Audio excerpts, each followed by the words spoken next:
So we are Coping Live Talk, and we go live every Saturday at 5 p.m.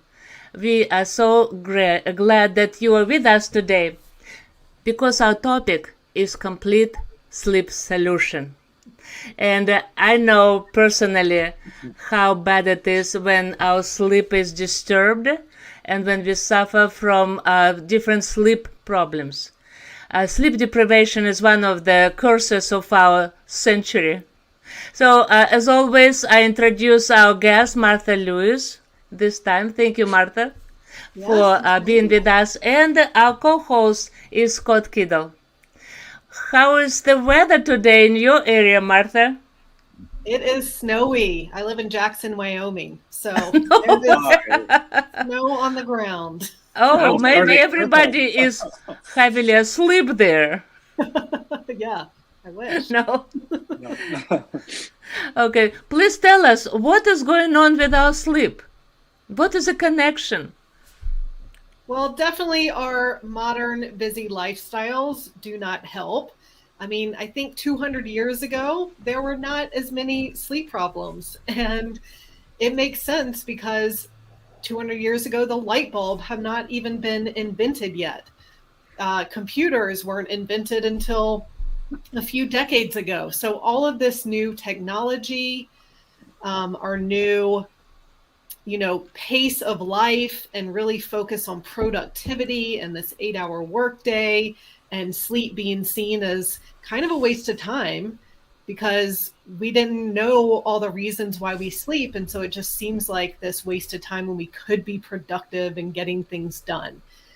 So I think a lot of it has to do with our society's views about sleep that have changed so much in the past 100, 150 years. But there are also things going on in our body that affect sleep. And they have to do with our modern lifestyle too, of, eating more processed food and not a great diet, of being more sedentary, of living in this really toxic world. And so, and having a lot of stress, emotional stress, and stress on your body. And so there are things that can go on in your body that also cause sleep issues as well. That sounds like lots of problems that affect our sleep. And I did not know that pasta affects it, but seems like it does. So my question to you is, how did you even come to this topic? Did you have personal issues with sleep? Yes, I did. So my sleep issue started in late pregnancy, which I figured were just hormones. There's nothing I can do about it. But it didn't go away even after my son was born, even after he was sleeping through the night, even after I had become a pediatric sleep consultant to help parents with their baby sleep. I still wasn't sleeping. And so it's like you have a double problem. Probably the child did not sleep well as well, plus you inherited this sleep problem since your pregnancy. Yes, exactly. Interestingly enough, that babies do not sleep well. Some sleep perfectly. But with my children, I did not have any luck. And now observing my 1-year-old, actually 15 months now, a grandchild, he did not sleep well at all. He had a little apnea. And his mother, my daughter-in-law, she always says that my secret power is my ability to fall asleep right away. Ginny, she is great at falling asleep, unlike all of us. But her baby did not sleep. And so she developed a pattern, and she was very, very patient. Now he sleeps well. So could you talk about it? Like, what is that secret that some people have, that they just fall asleep and they stay asleep? And name, please, all these issues that you named, the food and the technology. What else? Yeah, well, pretty much a healthy body sleeps well. So I see not sleeping as a health issue. But a lot of times for people, that's their only symptom. And so they think they're healthy, right? I eat well, I exercise, I take care of myself. And so it's kind of hard to believe that it is a health problem. But to me, there is, and we just don't know what it is. But there's something going on in your body if you can't sleep. So the things I'm looking for are, one of the first ones is hormone imbalance. So low progesterone, low estrogen, high testosterone, even high estrogen. So any kind of hormone imbalance like that. And this applies to women and men. I see a lot of hormone imbalance in my male clients as well. But all of those different imbalances can cause sleep issues. And so that's definitely one of the first places to look if you aren't sleeping well. Now, I always say, as a functional medicine practitioner, if hormones are low or high or out of balance, I want to know why, because there's something that is causing that. So I don't want to just recommend for someone to take estrogen or take progesterone or whatever it is. We want to get to the root of why hormones are low in the first place. So that's one of the things I look for with the testing that I do. Now, another top reason why people have a hard time sleeping is because of blood sugar. So if you are on this really extreme blood sugar roller coaster from eating a lot of refined carbohydrates, refined sugars, things like that, then what happens is when your blood sugar spikes really high, your body releases insulin, and then that makes your blood sugar go back down, and then your body releases cortisol to give your body energy, because it releases glucose into the cells. And so your blood sugar is going to spike really high again. But whenever your body releases cortisol, when it's low, that stimulates you, that wakes you up. And so if you're on that blood sugar roller coaster all day, then that's going to continue into the night.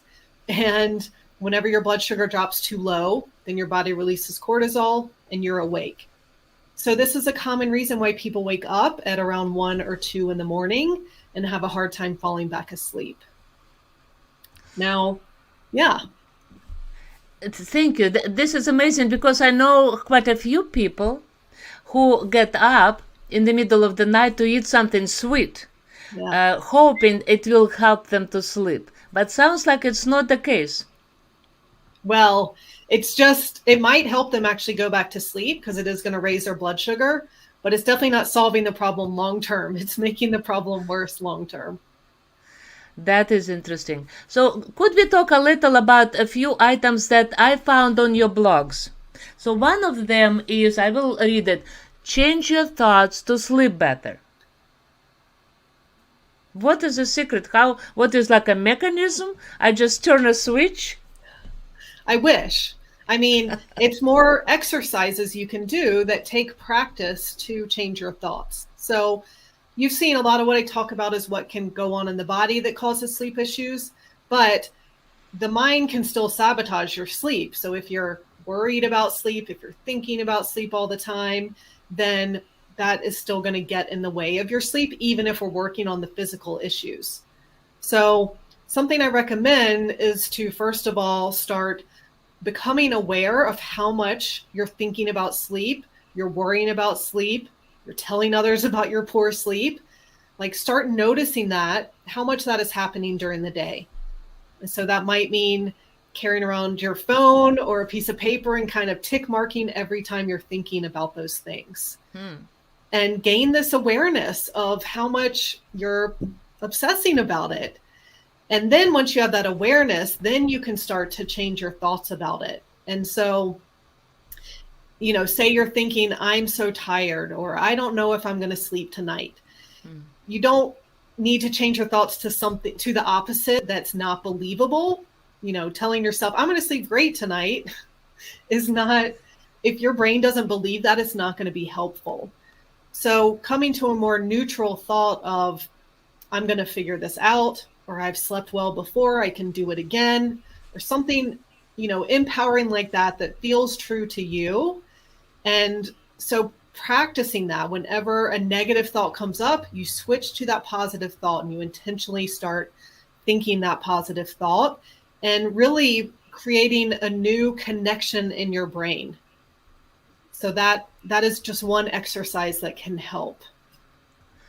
This is awesome. So it seems like if you we will advertise your website.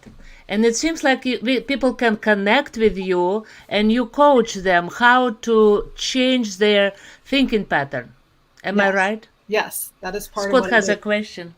So along the lines of changing your thinking, what do you think there'd be a place for changing your self-talk, perhaps making some affirmations? I can be a good sleeper. I have the ability to be a good sleeper. I'm going to be peaceful tonight. Yes, exactly. Is that part of that process? Yeah. Yeah. Okay. Yeah. I just think it does help if it's believable to your brain. Mm-hmm. So it doesn't have to be, I'm going to sleep great. This is amazing. If you've been struggling to sleep for a really long time. But yes, that's pretty much what it is. It's these thoughts or positive affirmations. Oh, okay. Yeah. And the thinking pattern, of course, is it's for some people, it's a lack of discipline, and in a way, our anxiety takes over.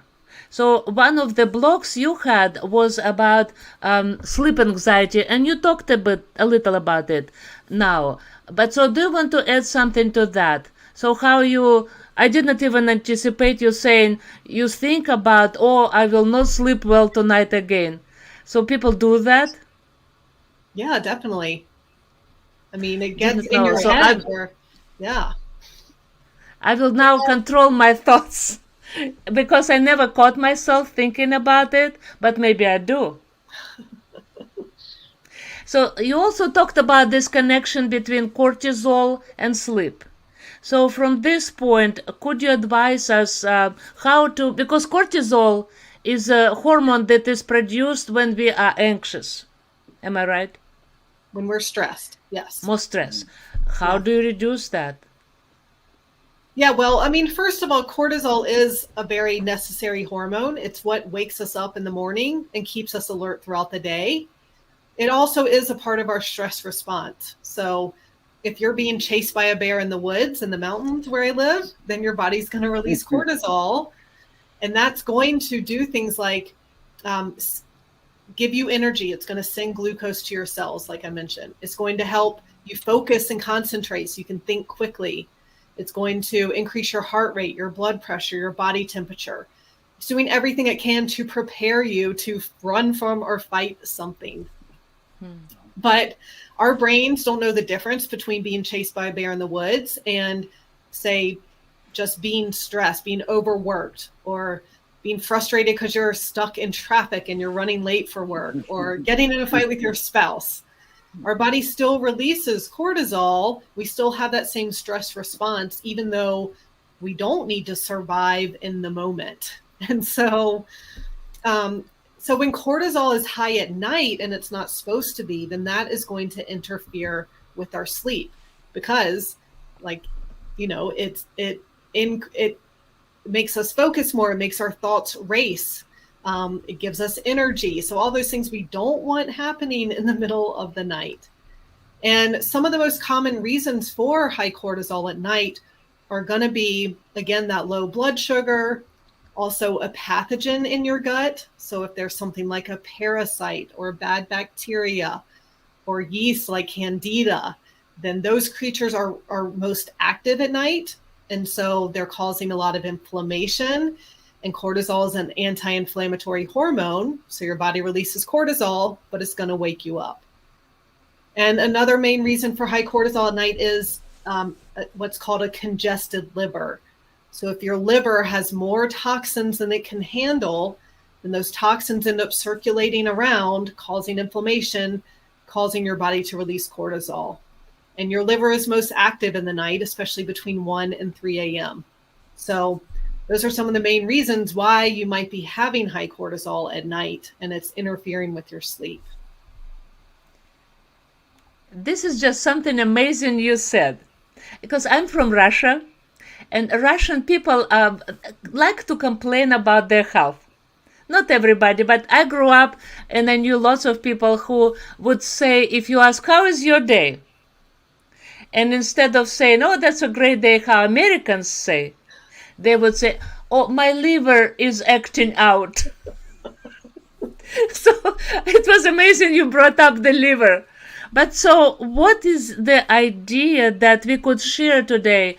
How do you detox your liver? Yeah, so I mean, one of the main things you can do is take a break from drinking alcohol. So we know that our body uses alcohol to, or uses the liver to detoxify alcohol, and definitely eliminating as many toxins that you're exposed to as you can. So by eating organic foods, for example, and not being exposed to as many pesticides, by using more natural personal care products and cleaning products. So really reducing that toxic load is part of it. And then there are other ways you can encourage detoxification. So things like having warm lemon water first thing in the morning can stimulate bile production in the liver and get those juices flowing. Epsom salt baths, those minerals can help pull toxins from the body to reduce the burden on the liver. So yeah, those are some of the things that I would recommend for helping your liver out. Well, I was amused, Martha, because this girl over here, maybe I should point over this way. This girl over here does most of those. Yeah, the secret is that Scott is my husband. Uh-huh. We started this podcast back in 2020 from our home, Okay. and invite different guests who could help people to cope. And that's the logo that we have is from misery to mystery, because people can find solutions that help them cope with health problems, with relationships. But Scott, of course, is very mesmerized when in the morning I want to have my warm water with lemon, and of course taking the Epsom salt bath. Now, Scott, you believe? I believe. Thank you, Martha. You're welcome. because now, Lydia. Good, wonderful. So we talked about cortisol and connection with liver. But does it have any connection with the gut-brain relationship or connection? Yes, definitely. Well, so the gut and brain are connected through the vagus nerve. And so if there is inflammation in the gut, for example, with a pathogen, like I mentioned, or if your gut wall is damaged, what is called leaky gut, or if there's this dysbiosis or this imbalance of bad bacteria to good bacteria, then that inflammation travels from the gut to the brain. And so then can cause neurological symptoms. So things that we think of as mental health issues like insomnia, anxiety, depression can actually be from an unhealthy gut that is transferring to the brain. So there is a connection between even if we have parasites in our gut, not just the good bacteria, bad bacteria, but could parasites affect our sleep? Oh, yes, definitely. Could you talk a little about that? Yeah. So that's actually what was one of the main causes of my sleep issues. I had a parasite called Blastocystis hominis. And we get these. Sounds like a communist to me. Yeah, right. And we get these from contaminated food and water. We can't even get these things in the United States, although I suspect I got mine when traveling in Asia about 13 years ago. So I probably had it for a really long time and didn't know about it. But yeah, these parasites, they really damage our gut. They cause a lot of inflammation. And then they also feed other pathogens. They feed the bad bacteria. They feed yeast like Candida. And so those other infections can be hard to get rid of if you don't also take care of the parasite. And how do you do that? Well, I do it with herbs. Could you name them if it's not a secret? It's not a secret. There are different herbal formulas you can use. There are things like black walnut hulls and olive leaf and oregano oil. There are quite a few supplements out there that have combinations of those things for parasites. Mm-hmm. I'm trying to think of which one is my favorite. I use something called Parasite X. That's what I use that worked for my parasite. I also recommend using what's called a Biofilm Buster. So these creatures create a biofilm or a protective shield around themselves, and it makes it hard for the herbs, or if you take an anti-parasitic medication, it makes it hard for those to get to the parasite. And so taking a biofilm buster, I use something called biocidin, helps break down that biofilm so that then the herbs can get in there and do their job. Interesting, because I remember, of course, in Russia, when we were growing up, children had lots of parasites.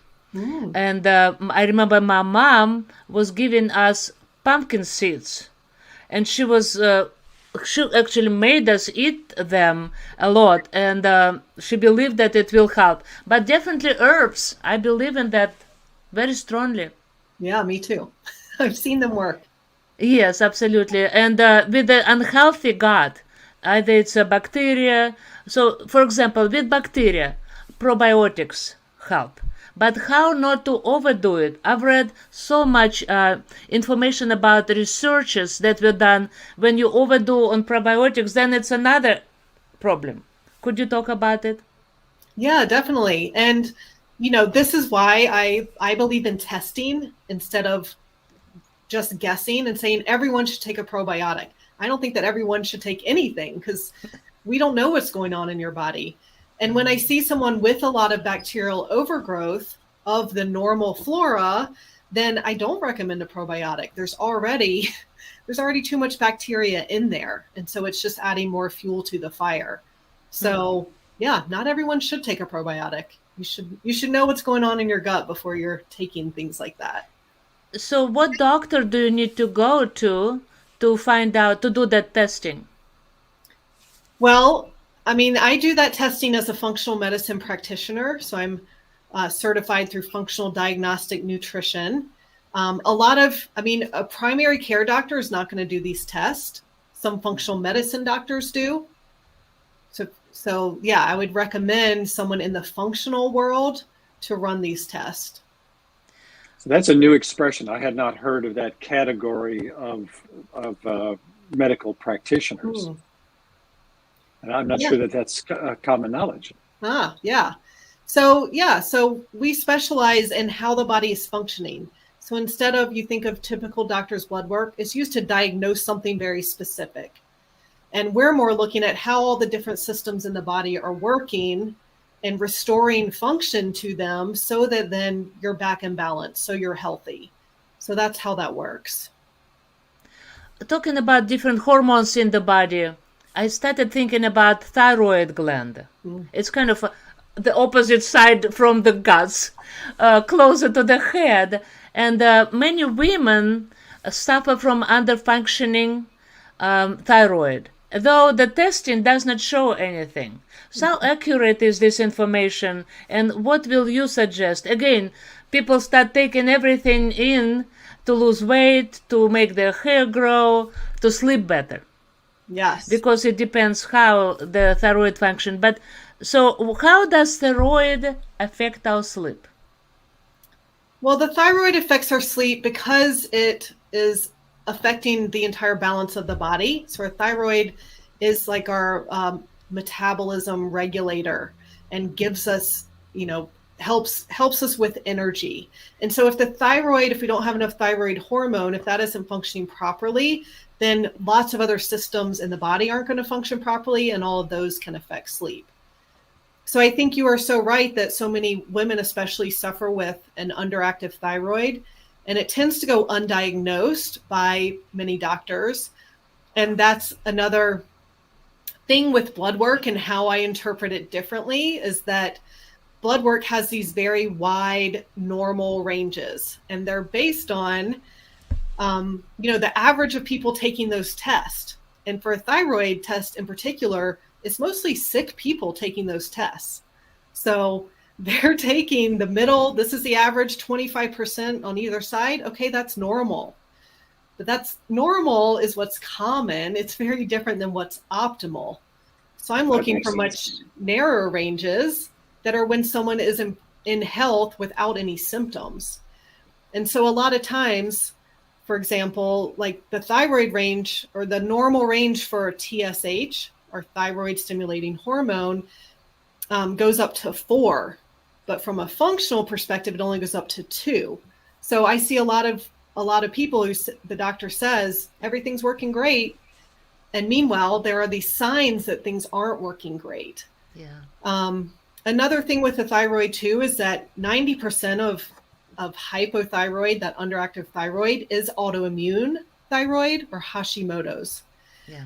And a lot of doctors don't know the value of testing for antibodies against the thyroid. And so you can have antibodies against the thyroid for a long time before any of the other thyroid health markers start getting out of balance. But you still might be having symptoms because your body's working extra hard to stay in balance, but it's not showing up on a test result yet. And so, yeah, a lot of times things aren't diagnosed until you are at the extreme with a serious disease and feeling horrible. And they've been progressing that way for a long time, but it just hasn't been caught. Right. And then the doctor says, look at your T3. It's perfect. Yeah. So there are no problems, but the symptoms are there. Yes, exactly. So coming back to sleep, again, I've looked at some of your blogs and podcasts, and so one was titled, You Can't Fall Asleep, You Can't Stay Asleep, or You Wake Up Too Early. Scott and I noticed, especially with the time change, we started waking up at 2:36 a.m. And we try so hard to wait for another hour and a half. Then we go and give up and have our coffee. So those 3, I think at least one of them applies to any person in the universe.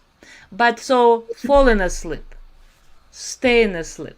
What are the problems there? You mentioned even the gut and brain connection. What else works against those 3? Falling asleep, staying asleep, or what wakes us up so early? Yeah, well, it's a lot of the things I've already talked about.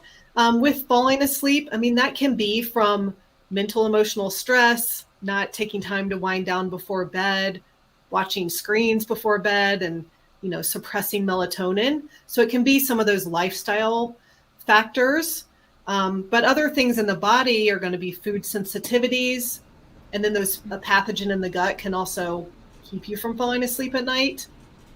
And then the waking up in the middle of the night is a lot of times from the things I've talked about. So that low blood sugar, a pathogen in the gut, liver health, even hormone imbalance and different mineral imbalance and heavy metals can cause you both to wake up at 3 and 4 and have a hard time falling back asleep, or wake up too early in the morning, like 4 or 5 in the morning, and not be able to get back to sleep. So lots of similar possibilities there for those. But so is the only solution is to get tested and find out about heavy metals, minerals, maybe imbalance, and also thyroid. So again, you just recommend to know the body well first, and then start taking something in. Well, I mean, first you definitely want to make sure that you are doing what you can to minimize stress, following the sleep rules, I call them. So having a bedtime routine, not watching screens right before bed, make sure you're exercising every day, make sure you're eating well, like you want to do the basics first. Yeah. And if that doesn't help, then there's definitely something deeper going on. And that's when testing is definitely appropriate. Melatonin is our natural component that helps us to sleep. Could you tell me why is that personal experience? I try melatonin, small dosage, and it wakes me up. I fall asleep, but 1 hour later, I'm up. So, and that's why I stopped taking it, but maybe it's a wrong decision. Maybe I needed to stay on melatonin. Well, every supplement affects everyone differently. And again, like, I'm assuming you don't know your melatonin levels. And so let's say you had too much melatonin already, and so then adding it isn't going to help. So I think melatonin can help when the problem is that someone's deficient in melatonin. And so if that's not your problem, then it can have the opposite effect. But I also see melatonin as an indicator of gut health. So if melatonin is low, because 90% of melatonin and a lot of our other neurotransmitters are made in the gut. So that's another way that the gut can affect sleep. Because the good gut bacteria are supposed to make melatonin, serotonin, dopamine, and GABA, all of these things that help us relax and be calm and be able to sleep. Yeah. And for example, when you talk about stress, which also produces cortisol that affects our sleep, then one of your blogs was dedicated to those little things that stress us out. So how do you control that? Everybody, and of course people are different. Some are kind of warriors, they worry a lot. People are anxious. But those little things, is it something that you can advise that help us to kind of reduce that? Yeah, well, the purpose of that post was talking about how, okay, when we are chronically stressed, long-term stress, your body's constantly releasing cortisol, making cortisol to deal with that stress. Now, over time, the body isn't going to be able to keep up. It's not going to be able to make enough cortisol to deal with all the stress you're under. And so cortisol actually gets depleted over time. And once that has happened, once you have actually low cortisol, then you don't have the resources to handle stress. And so all the little things seem like a really big deal. So things that normally years ago wouldn't have been a big deal, now they're stressing you out. And that's just because you don't have the ability in your body to handle that stress anymore. But so if they are little things, why do they bother us so much? It's up to the point that they take our sleep away. And I know that people just kind of roll it in their head. But also, I think along with that, our relationship. So, for example, my husband and I often talk, like if we have a conflict. The Bible even says, resolve it, do not go to bed until... Angry. Yeah. Right. So, will you advise to talk about, not argue, but simply talk about some issues before you go to bed and resolve them? Or you just advise to wait till morning or better time, not right before you go to bed? Well, I think ideally during the day is the time to deal with those things. And if you wait, if you ignore them and don't deal with them and do try to go to bed, then that can wake you up because your brain needs to deal with them. And so it says, okay, you wouldn't deal with this during the day. This is the time that we got to deal with it. So like during the day is optimal. I think if you are getting an argument before bed, I personally like to resolve it before bed because otherwise it is going to keep me awake. Yeah.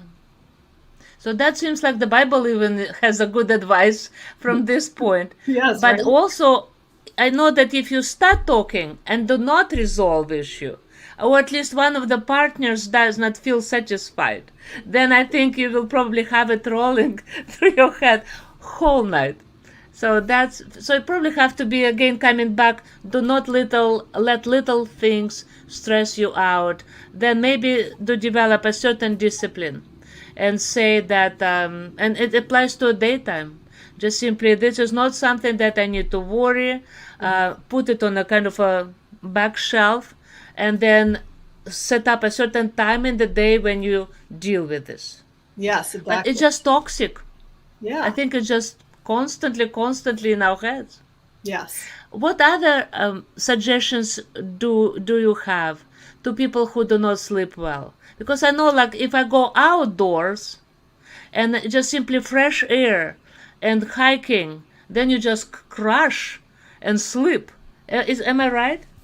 Well, not for everyone, unfortunately. I know a lot of people who try and exhaust themselves by doing strenuous exercise. And if there are things going on in your body keeping you from sleeping, even that isn't going to help. So, I mean, yes, moving, regular exercise is a very important part of sleep and health. But yeah, sometimes it's not enough for everyone. So when you say that cortisol is important because it wakes us up, provides us energy, keeps temperature on the right level, but then what happens when we wake up not rested? And then our head is foggy. So what do we do? Yeah, so that can be if the cortisol pattern is off. So ideally, cortisol is lowest first thing in the morning, and then it spikes to its highest point within 2 hours of waking up, and then it gradually decreases throughout the day. So I see a lot of people and for me, because of my parasite, cortisol is highest in the middle of the night. And so I didn't have that cortisol awakening response, it's called, in the morning. And so I would wake up feeling really tired because my cortisol is going down instead of going up. So that's just one reason why someone can wake up feeling tired. So when we feel energized in the morning, that's a sign that our cortisol is on the sufficient level. Yes. Am I right? Yeah. Okay. Question. Coming back to your gut-brain connection again. Not as much as gut, but our digestion. So what I learned that people who have some digestion issues, high acidity, so they can fall asleep, but then they wake up so the heartbeat is so high that makes them kind of worried that they're having a heart attack. So any suggestions how to prevent it in the evening before we go to bed? Well, yeah, those heart palpitations can happen for a few different reasons. I mean, definitely if we aren't digesting food well, then food isn't breaking down well. We aren't getting the nutrients we need, again, to make neurotransmitters and hormones and pretty much everything in our body. So poor digestion can definitely affect sleep in that way. Heart palpitations can also happen. So remember when I talked about as cortisol gets depleted over time, if cortisol is actually low, then your body resorts to adrenaline instead because there's not enough cortisol. And so that intensifies that stress response even more with the racing heart, the racing mind, and just being wired. So that could be what is happening as well. Your body isn't digesting food well. There's not cortisol, so it's releasing adrenaline and it's making things even worse. So adrenaline is connected to our sleep as well. Yeah. So what about adrenaline fatigue? Adrenal fatigue. Yeah. So that's a little different. I think that's kind of a misnomer because it makes it sound like something is wrong with the adrenal gland itself. And that is rarely the problem. It's only in Addison's disease where the adrenal gland can't literally produce enough cortisol. Usually what's happening is that the adrenals are connected to the pituitary and the hypothalamus. And again, that ongoing stress over time affects those connections, affects that system. And so that's how cortisol gets depleted, not because the adrenal gland can't make enough. But so then with people who are constantly chronically stressed out, they feel like this is what drives them. And for a while it works, but then the sleep goes away. And then the adrenaline, of course, either goes down or up, and then cortisol, same thing, thyroid is all messed up, so many things. So the system goes out of balance.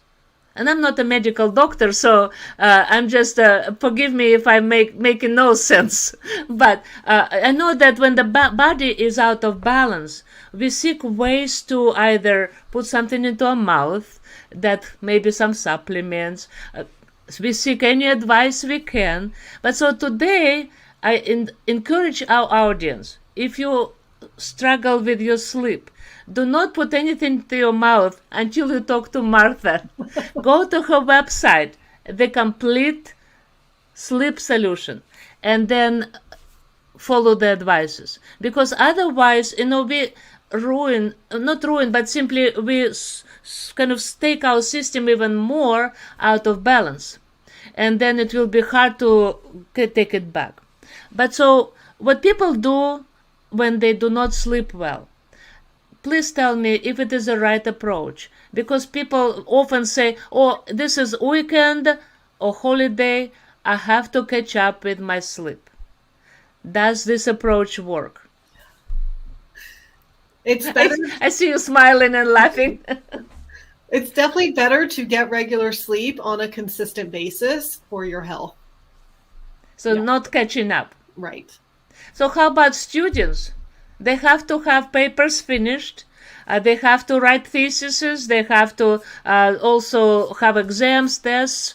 Some of them are young parents or not that young.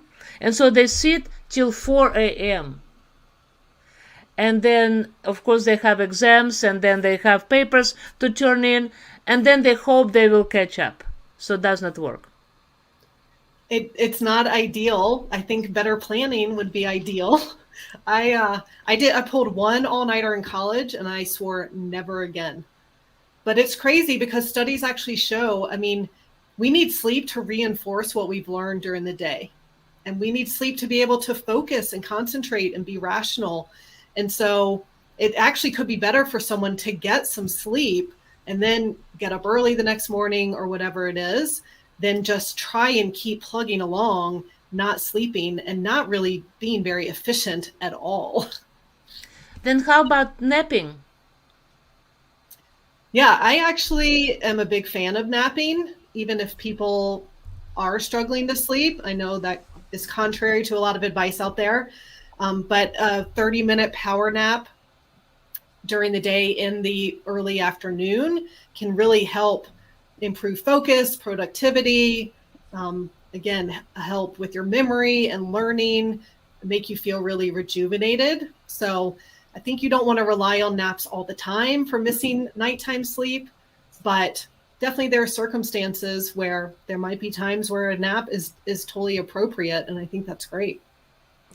Can you help us to learn how to have the power nap instead of like 2-3 hours in the afternoon?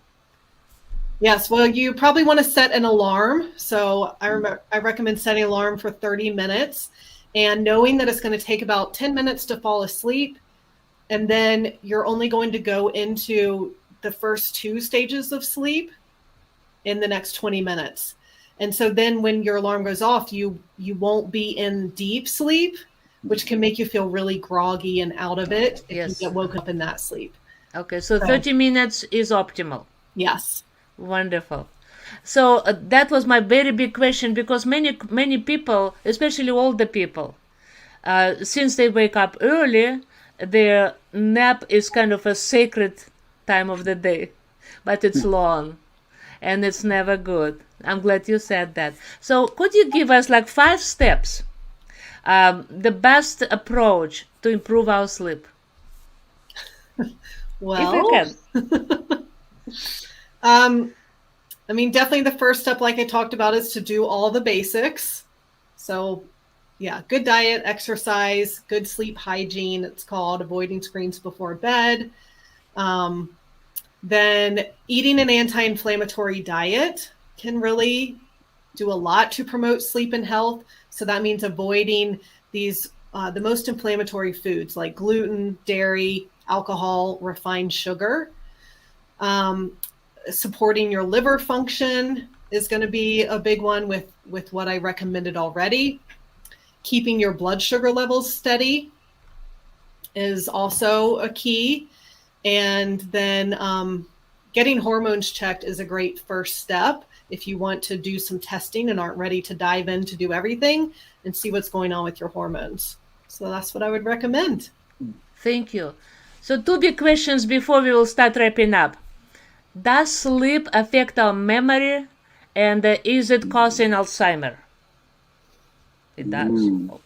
Could you talk a little about that? And another question will be about allergies, because lots of our viewers ask questions about allergy.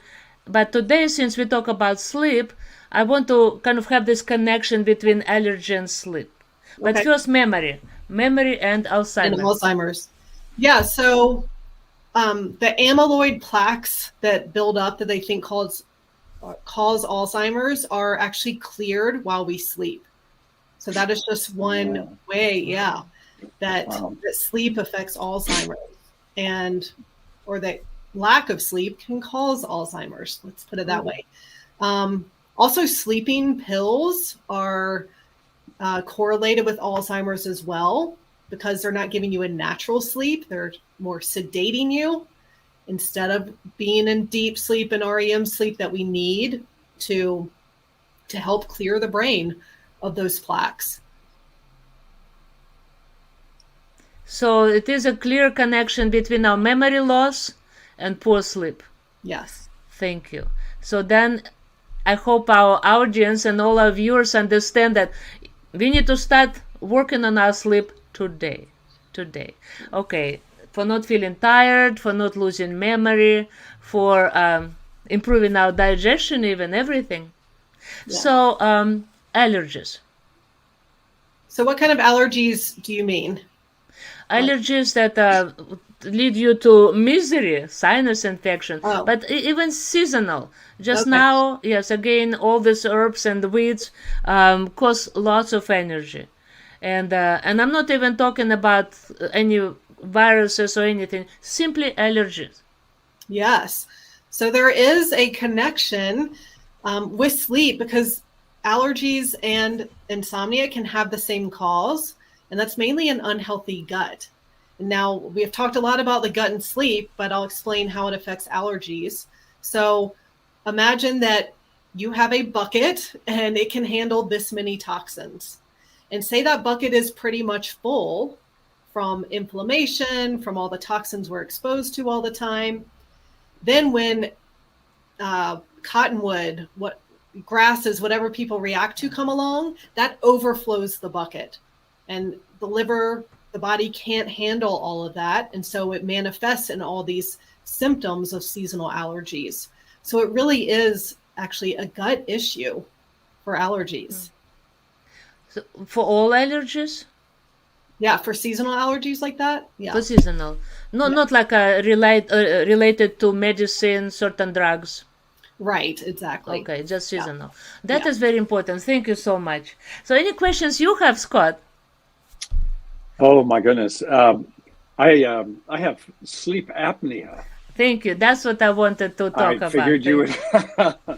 I have sleep apnea, and I've got the CPAP machine, and my experience was not very positive. I would wake up probably within 2-3 hours and just be all dried out. And then got a new machine, and it had a humidifier, and that was a little more pleasant, but I still end up being dried out. But I'm motivated to use the machine because of what I had heard about insufficient oxygen throughout my sleep period that might also make me more vulnerable to Alzheimer's. Yes. So it's interesting because there are studies showing or correlating something called H. pylori. So this is a type of bacteria that lives in the stomach, correlating that with sleep apnea. So I think a lot of times we think of it as this physical problem, and sometimes it is, but there can also be things going on in the body and the gut that are contributing to that as well. I'll take a note. Good. Yeah, and it's important because people with apnea, it's very dangerous because the breathing actually stops. And it's not necessarily because of some obstacles in their breathing ways, but it's just simply that the brain, I think, also stops the natural flow of the air. So, and it's very dangerous. Yeah, the heart too. So yeah. Definitely a greater risk of heart disease from apnea. We have a question. Coming from apnea to younger women now. Though women also have apnea, which are also related to obesity and allergy, whatever it is, and some, of course, physiology of our breathing airways. But the question I have is hormones. Hormones, birth control, And anything that from this point you can advise to women, to us women. Or hormone replacement therapy that with the menopause, some women start practicing. So, but then they find out that the sleep is gone. So is it related to hormones? Yes, it's definitely related to hormones. I would advise women not to go on birth control, honestly. I mean, birth control puts hormones at postmenopausal levels. That's how it keeps people from getting pregnant. So it artificially lowers these hormones, and then it also has like fake estrogens and things that are even more powerful than regular estrogen. And so it creates these extreme imbalances. Also, I see a lot of my clients with what's called copper toxicity. And this is when copper builds up in the body. And that happens from birth control as one of the main causes of that. So copper is a very toxic metal that we need in small amounts, but if it builds up and accumulates in the brain and the liver, it can cause insomnia, that racing mind, anxiety, fatigue, lots of different symptoms. So, so I always encourage people to find an alternate form of birth control than taking the pill or an IUD. Now, for hormone replacement therapy, I also, I mean, I'm not a doctor, so I'm not recommending that anyway, but I prefer bioidentical hormones that aren't synthetic like the hormone replacement therapy, that have far less dangers for that.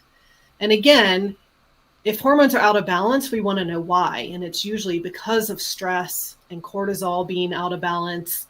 And so menopause doesn't have to mean all these crazy symptoms that we associate with it now.